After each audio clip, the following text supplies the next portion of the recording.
പറഞ്ഞോട്ടോ. ചേട്ടാ പറഞ്ഞോ. ആടുത്തൊരു സിനിമ ഫസ്റ്റും സെക്കൻഡും ഉള്ള പടം ഇതാണ് പടം. കാരണം പറഞ്ഞാൽ പടത്തിൻ്റെ ആ ഒരു അതായത് അതിൻ്റെ ഒരു കഥയും മൊത്തത്തിലും ഉള്ള ഒരു ഇത് സ്ക്രീനിങ് അടിപൊളി, അടിപൊളി, ഒരിക്കലും മറക്കാൻ പറ്റില്ല. ഇതുപോലൊരു പടം ഇനിയും വരണമെന്ന് ഭയങ്കരമായിട്ട് മനസ്സിന് ആഗ്രഹം. ഇത് ആരൊക്കെ അഭിനയിച്ചാലും ആരൊക്കെ അഭിനയിച്ചിട്ടില്ല, പക്ഷെ ഇതുപോലൊരു പടം എടുക്കും. പക്ഷെ ഇന്ന് വരെ ഞങ്ങളിപ്പോൾ സ്ഥിരം ദിവസം സിനിമ കാണുന്ന വ്യക്തികളാണ്. പക്ഷെ ഇന്ന് വരെ കണ്ടതിൽ ഇപ്പോൾ ഏകദേശം ഒരു 3 മാസത്തിനിടയിൽ കണ്ടതിൽ ഞങ്ങൾ ഒന്നരാടോ നമ്മളെ പടം ഒന്നും കാണുന്നില്ല.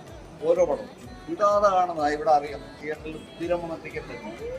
അപ്പോൾ ഇന്ന് വരെ വന്നത് പടം എന്ന് പറഞ്ഞു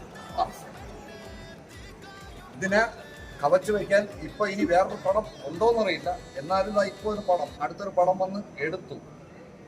കാണുമ്പോൾ അറിയാം ഏതാണ് ബെഡ്. പക്ഷെ ഇത് ഇന്ന് വരെ, അതായത് ഇന്നലെ വരെ കണ്ടതില് ഏറ്റവും 3 മാസത്തിനിടയിൽ കണ്ടതില് പടം എന്ന് പറഞ്ഞ പടം തന്നെയായിരുന്നു.